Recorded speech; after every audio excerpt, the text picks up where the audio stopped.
Hello lovelies, how are you all doing today? I hope you're well. I'm cold.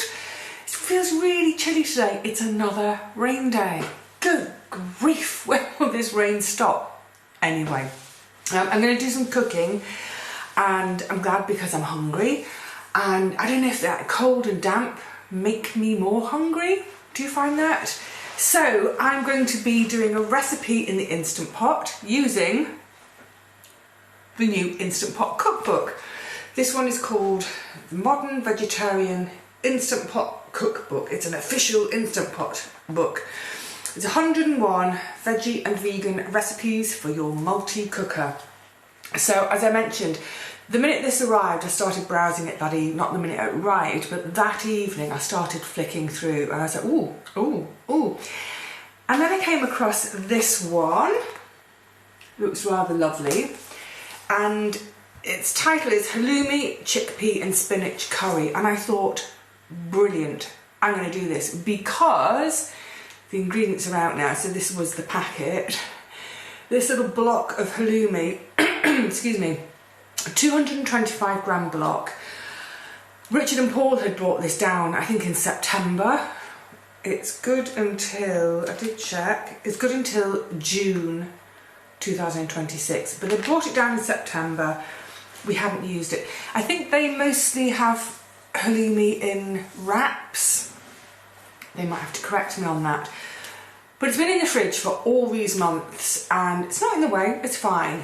And every time they've visited, I've thought, oh, must use up the halloumi because I've only had it once in the past and I found it a bit rubbery and tasteless. So it put me off ever having it again. And then I saw this recipe and I thought, you know what? I'm gonna have another go at halloumi because actually the halloumi gets sort of done separately and added on its own at the end. So great, let's give it a go. Just before I show you all the ingredients, this is where I get a little bit nervous with this Instant Pot thing, and I'm sure many other people will recognise this from when they were first using theirs. And it's something that I wouldn't bat an eyelid at if I was doing this on the stove. And it's all down to that thing I've mentioned before about swapping ingredients or omitting ingredients. You know, oh, I don't like this, I'll leave it out completely, or I don't have this veg, but I could swap it for that veg, that sort of thing. So there's a couple of things as the written recipe goes that I don't have. So it calls for instance, 3 medium tomatoes chopped. Don't have any fresh tomatoes. It's the middle of winter. Well, it's not the middle of winter, right at the beginning of spring. Nobody's got fresh tomatoes at this time of year unless they've been grown under heat and light and shipped and all that kind of stuff, but I don't have any. So I'm going to use my preserved ones. Also it asks for ginger. Well, there's ginger in the curry paste, so I'm not going to add any more. And then it asks for 3.5 tablespoons of water. I'll explain as let's go and have a look at the ingredients and I'll explain how I'm going to adjust this and hope that it will still work. Looking forward to trying it. It uses the Instant Pot on 2 of its different settings. So I'm going to use the Sautéing setting and then I'm going to be using the pressure cooking setting. So first of all, let's go and check out the ingredients. They look beautiful. I can't wait. I really can't wait for this one. What a gorgeous looking bunch of ingredients. Oh, yum, yum, yum. Right, I'm going to leave the tomatoes till the end and explain them separately. But otherwise, we've got the chickpeas, and these are the ones that I did from dried and actually cooked in the Instant Pot pressure cooker. Yay! So that little lot that I did, I had enough for 2 portions, the equivalent of a tin each. So that was 2 tins of chickpeas. When I next do chickpeas, I'll do a much bigger batch. But brilliant. So these are Instant Pot chickpeas. Yay! Then I've got an onion chopped. I've got garlic that I've chopped. I've used 2 fairly large cloves. Now the recipe, you can see that, the recipe, I've never seen this in a recipe before. It said 2 tablespoons of chopped or crushed garlic. I've never seen garlic in a recipe described by tablespoons rather than cloves. But then I thought suddenly, oh, maybe that's if you're using it from a jar. You can buy jars of ready crushed garlic. Anyway, it'll do. Then it asks for 2 tablespoons of curry paste. So that's my homemade curry paste. If you remember from the previous video, I made some curry paste, and that also has garlic and onion in it. So, you know, we should be fine. Coming to the side, that is frozen spinach. It's 300 grams. It looks like quite a lot of spinach, but there we go. And then the halloumi, which I suppose is the star of the show. That's that one 225 gram packet. The recipe calls for 2 packets, which I think is a bit excessive. But in any case, it's not going to go into the pressure cooking bit. So having only half of it, it's not going to affect anything. I'll add that at the end. And then a tablespoon of tomato puree. And I just rechecked the recipe because it's all about the order you do things in, or that's what strikes me with the Instant Pot, putting things in a certain order.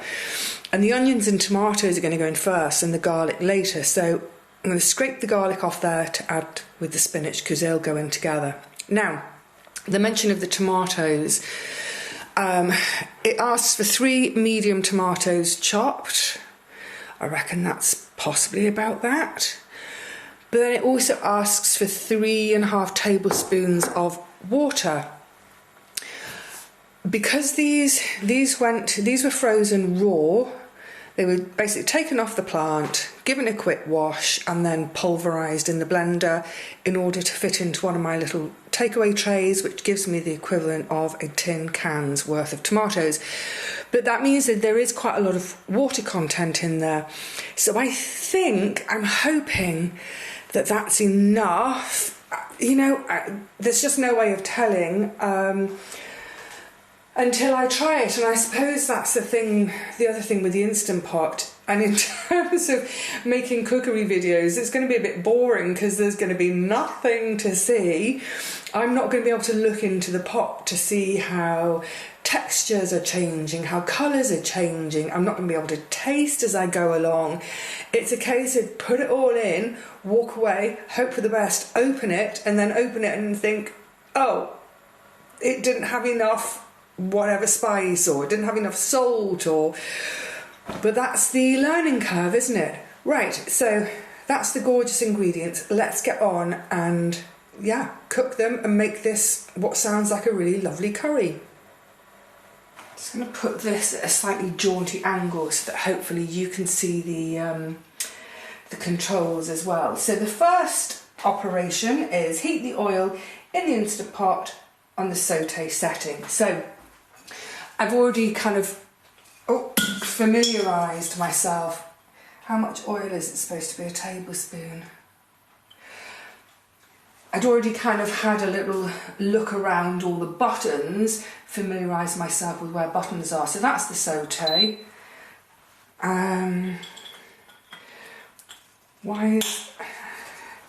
Now this is where I'm still getting used to it. Does that mean I've got to wait 30 minutes for it to be warm? No. Okay, it's on. Heat the oil and add the cubed halloumi. It's obviously going to take a moment to warm up. I tell you what, I'm going to turn you off for a second while that gets warm, and I'm also going to go and get a bowl because this is going to be turned out. I need a bowl to catch it all in. Okay, I can feel it. It's warming up in there. The oil is all gone to the sides. Oh, gosh, it's quite hot. So halloumi in. Expect it to release. Sissy said, expect it to release a lot of water. Then, after about 5 minutes of intermittent stirring, watch over it as it starts to brown. And once it starts to brown, that's when I'm going to remove the pieces. Sticking. Yeah, keep an eye on that. Stir it, stir it. So just while that's happening, I'm going to talk about the next stage, because I think this is probably important, because the next stage, pretty much everything else is going to go in, and that's when we're going to get to pressure cooking it. So once these have started browning and I tip them out, and then they'll be added back again at the end. Hang on a second, where are you? Come up here so I can see you and speak to you. Then I'm going to add the onions and the tomatoes.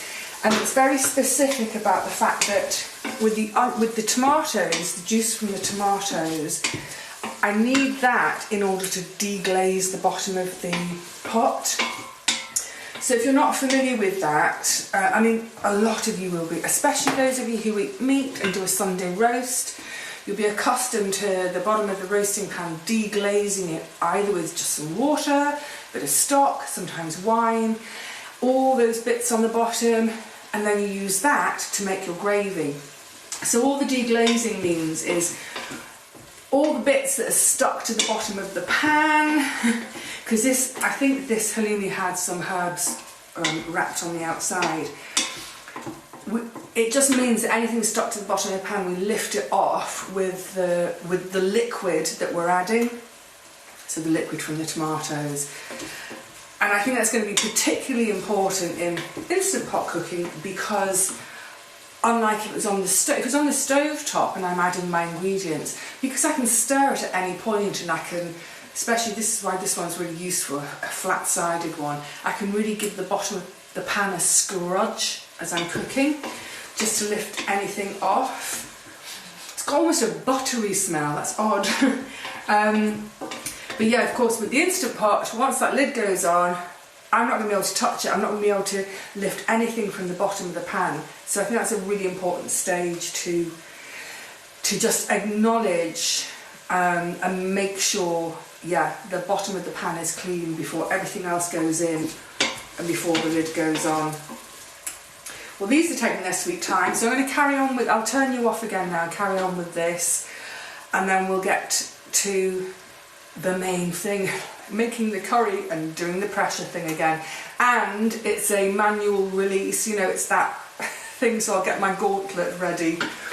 It did make me laugh actually when I put that video out of my first using it.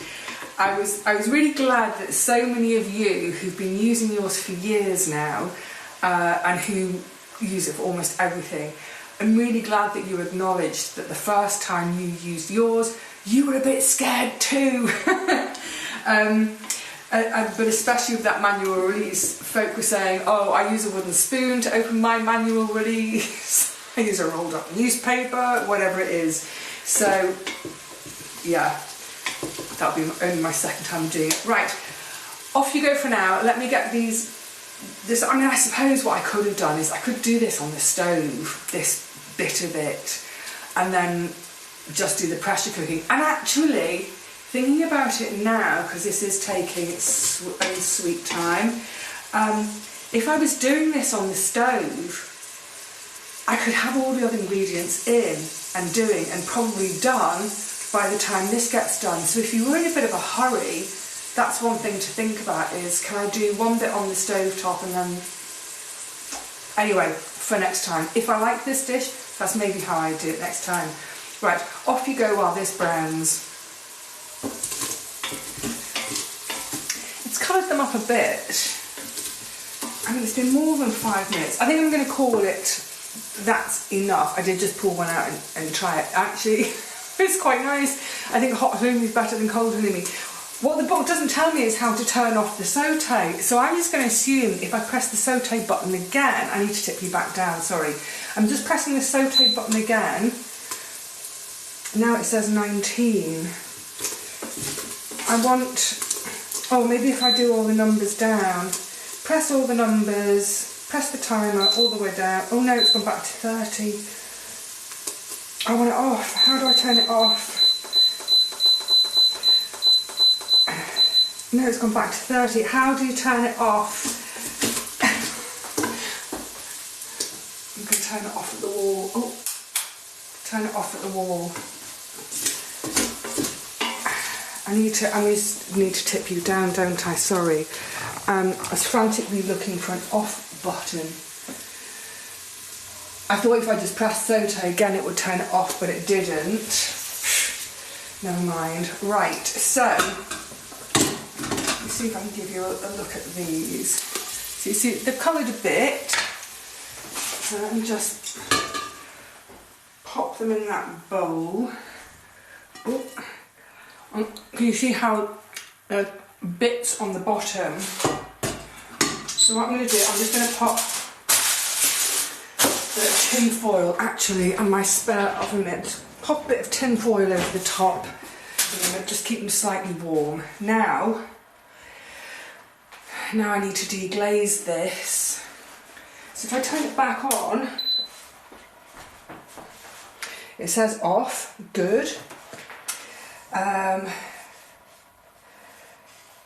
onions and tomatoes to pot. It doesn't say anything about doing any settings yet, so that's onions. Waiting with the garlic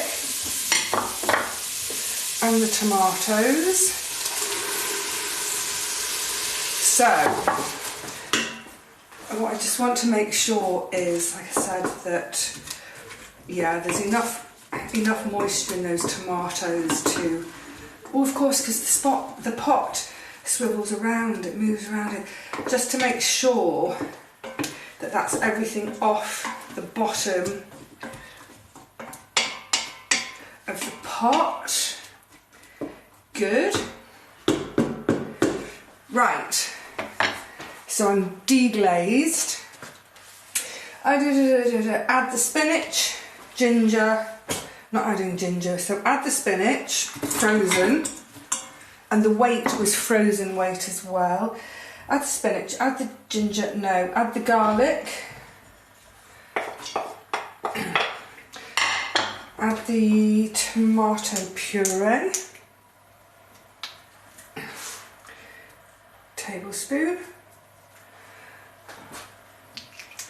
Tomato puree, add the water, that's what I'm not adding because my tomatoes are pretty watery. Add the curry paste, homemade curry paste, yum yum. So, and the chickpeas, everything goes in at once. See, that's what's odd to me, say with the curry paste. Let me get this underway and then I'll pop that on the table. Oh no, I need it for the destructions. Right, give everything a really good stir is what it says. And it's kind of hard to stir frozen. Let me just bring you over, see if I can give you a view in here. There we go, that's what we needed to do. Yeah, frozen spinach isn't the easiest thing to stir. And get the curry paste spread through it.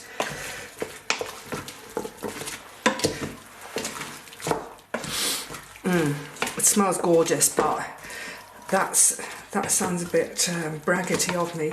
What I can smell is my curry paste. Obviously, if you don't want to make your own curry paste, excuse me, bang bang, a shop bought one. Okay, right, I'm going to move you back again so you can see what I'm doing with buttons and things. And like I said before, this is, oh, sorry lovelies, this is for those of you who've never used one of these machines before. So, it's all had a good stir. Now, the scary bit again. So, look, lid on, properly shut. I want the thingy on the top, I don't know what it's called, I can't remember, that goes to sealing. Sealing as in when you seal an envelope with a loving kiss, as opposed to sealing as in that's where I don't want it all to end up, as in the top of the room. Everything, and then I'm going to set it to pressure for 2 minutes, so pressure, and that's my time. That timing is left over from when I did the chickpeas, and as it says, every time it will go, the next time I turn it on, it'll go to 2 minutes. I can't believe this is going to be cooked in 2 minutes, but there we go. So it's on, and now I'm going to bring you back up to me again. This is why I need a camera woman. That will do its thing. It will beep at me when it's done. I'll then manually release the pressure. Scary bit. And then we'll see how it is. So actually what I was saying a second ago about doing the halloumi on the stove top and doing this in the pressure cooker, it's only going to take 2 minutes apparently. So even if you did them in tandem, if the halloumi is going to take, I don't know, 6 or 7 minutes to brown, get your halloumi on the go. That will give you time to chop your onions and then chuck everything in here. I'm so hungry, I can't wait to try it. I'm really hungry this afternoon. It's one of those days, I've had one of those days, and again, I think it's because it's cold and a bit miserable out there, but I have had so much food noise all day. And I was saying to myself, no, you've had your porridge, I've had my porridge, I've had my lunch of soup. It's not even, it's nowhere near supper time. It's only 3:45 in the afternoon. This is way too early to eat my dinner. I'm going to try it though. Right, I will see you in, actually it won't be very long. I'll see you in a couple of minutes when it's time to whoosh. And then have a look inside. I'm excited. Right, time to release. Oh. How did I make it stay there before? I've got it too close to the counter again, I mean to the cabinet, but that's because I was trying to show you the front. Oh, there we go. I have to sort of almost lift it up. So just to say, in terms of the timings, can you hear me over the hiss? The hiss will calm. It actually took about 10 minutes to come up to pressure. I'd forgotten that time, of course, it takes to come up to pressure, and then the 2 minutes cooking.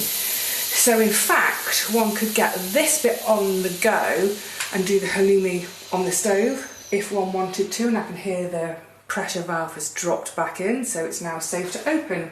Yay! And also what was really good is when it was coming up to pressure, it just says on, and then finally when it came up to pressure and started its counting, if you like, when it got up to pressure it pinged, because I'd gone to the front room to do something on the computer, and then I heard the ping racing back, and it was like, and now it started the count, and then it does the ping at the end as well, and it beeps a few times at the end. Right, let's have a look.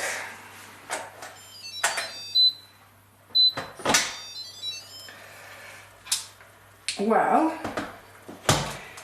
it's obviously, I need to bring everything done. I'm sorry to be, I'm woman handling you like mad today, aren't I? I just want you to be able to see everything as I'm seeing it at the various stages. So, let's give it a bit of a stir, because there's all this, the spinach balls have stayed sort of as balls. Okay. Oh God, I can't wait to eat. I'm going to serve a bowl of this up. Come and join me at the table because I'm going to talk about one of the costs as well.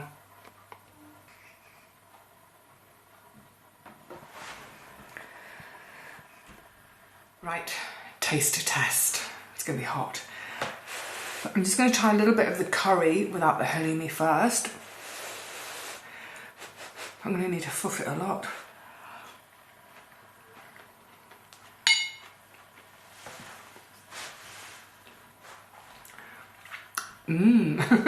Yeah, it's kind of chickpea, tomato, spinach curry.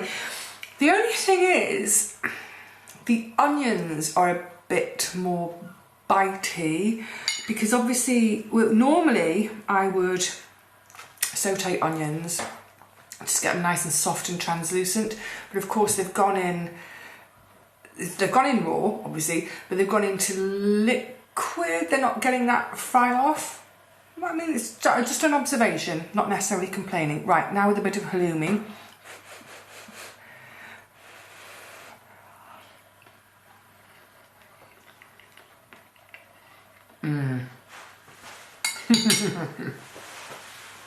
Okay, the halloumi with it is really, really lovely. My curry paste is very mild anyway, So I've got all those gorgeous spices coming through. I've got that little bit of sweetness from the tomatoes. I've got a bit of bite from the chickpeas and that lovely nutty flavour that chickpeas have. And then I've got that indulgence of, essentially that's fried cheese. It's not deep fried. Oh, deep fried cheese when you're in Greece on holiday. However, I just went, while it was coming up to pressure, one of the things I wanted to do on the computer was to look up how much halloumi costs. So I went to my Sainsbury's, because I occasionally, as you know now, I have an online account for home delivery, and it was £2 for that 225 gram block, and that apparently is Aldi price matched. So I'm going to assume Lidl's and Aldi are around that £2 mark. So I've got to have another mouthful, sorry.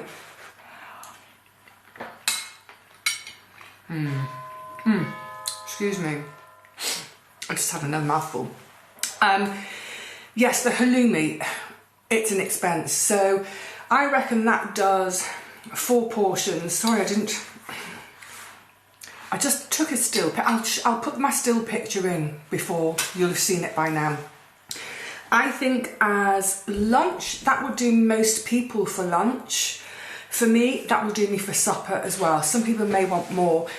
That portion size, I'm going to get 4 portions out of that I've just cooked today. Oh gosh, sorry, in terms of prices. Well, the tomatoes were free, apart from my time, but time spent in the garden tending tomatoes there's no cost to that. It fills me with love and joy. Can't wait to do it again soon. But most of the ingredients are quite humble. So frozen spinach versus fresh spinach is, you know, it's a really good budget option. You know, if you were using tinned tomatoes, I've just done it with the equivalent of tinned tomatoes rather than fresh. You can get tinned tomatoes fairly budget friendly. What else is in there? Chickpeas, well, of course, doing them from dried brings that budget down. There's an onion in there. But yeah, I think 4 portions, and then the halloumi is going to cost, what, 50p per portion. I think as a bit of a treat sometimes, yeah, well worth it. Or certainly, I think next time Richard and Paul visit, I'll do a portion of this for them, because they brought that halloumi, so let me do a dish with halloumi in for them. I think they'll enjoy this. So yeah, it tastes lovely. I've got to have another, no, I won't have another mouthful, I'll be chewing on. I'm dying to eat. It tastes lovely. It's been pretty quick and easy to do. Obviously, if I wasn't filming, I wouldn't have everything set out as ingredients in nice bowls for you, all the washing up that creates. But ultimately, in terms of prep, chop the onion, chop the garlic, and the rest of it, you can probably do it from a tin of chickpeas, tin of tomatoes, handful of spinach. Well, I did weigh the spinach. Curry paste I made myself, but the curry paste, it's a 10-minute make. If you do it on a day when you've got a bit of time, you can do it ahead. That came out at the freezer. So I think in terms of time, if you were going to do it with the halloumi, I'd be inclined to do the pressure pot cooking bit, because I think that's about 12 to 14 minutes in total. It's cooling down, it's making creaking sounds as it cools. Don't blow up on me now. 12 to 14 minutes with the pressure cooker. Whilst that's doing, you can then get on with the halloumi on the stove top. Right, off you go, I want to eat. Well, I hope that was interesting, useful. It's certainly been a good lesson for me, and it's given me a bit of confidence, because I did mess around with the recipe a little bit.